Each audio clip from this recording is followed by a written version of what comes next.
I was around 16 at the time, so I was commencing at a new secondary school.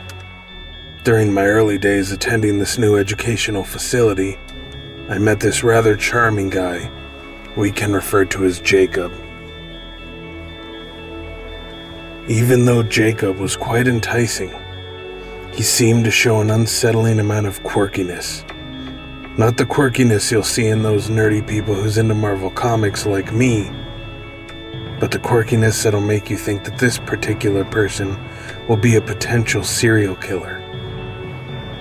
Being the pushover and friendly person, I put that aside and became friends with him.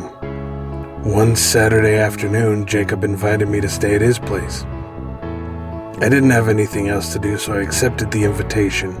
Around 20 minutes later, he picked me up and took me to his place since he was able to drive. Upon arrival to his house, I took a look at the property. It was out in the bush, a big property with a main house, which his parents and sister lives in, and a granny flat around 10 meters from the main house where Jacob lives by himself. I checked my phone for the time. It was around 5 in the evening, and I noticed that I had no reception, which is strange because Telstra, the phone company I'm with, is very good with their reception, and normally I can get decent signals when I'm out in the bush when I go to see my family. I thought I was in a setting for a classic horror movie, but I humorously brushed it off in my mind. Once we settled into his kitchen living room, he went off to go have a shower. As I heard the water being turned on in his bathroom, I thought I should do a little bit of snooping around. Nothing too privacy invading. Just to look at the decor in his place and to see what his room is like.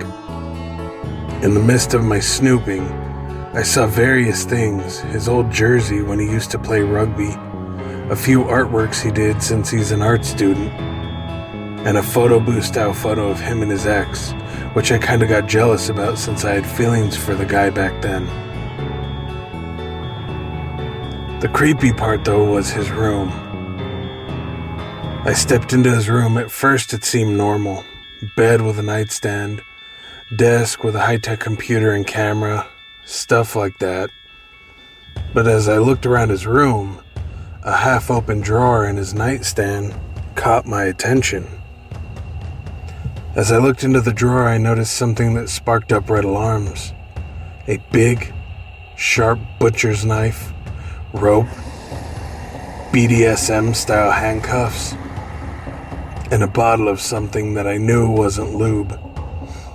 I tried to brush it off as Jacob just being hella kinky, but something in me knew there's something fishy going on. Maybe because of rumors I heard at school about him doing some sort of fucked up shit.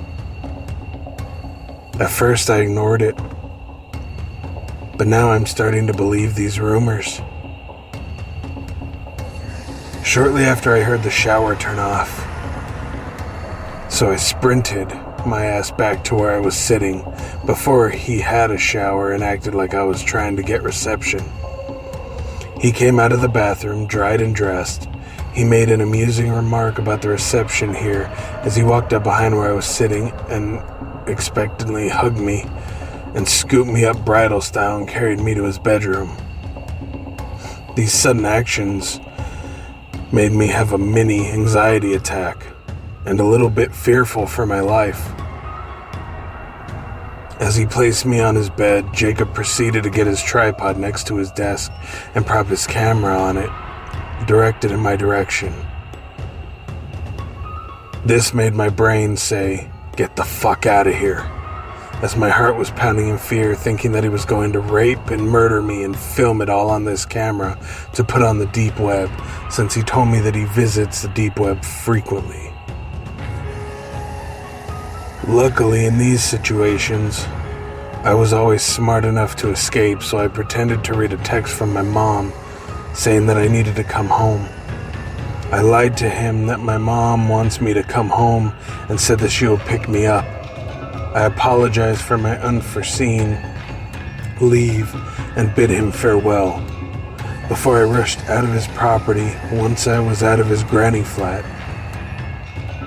As I was 1 to 2 streets away, I called my next door neighbor to pick me up, since my mom was out of town that night.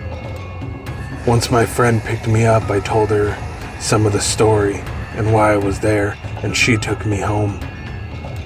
Ever since that incident, I was scared of Jacob and lessened my time talking to him. After he graduated, I blocked him on all contacts and never talked to him again. That night was the most fearful night I ever experienced. After that, I don't go to guys' places that live on their own. You never know who you can trust.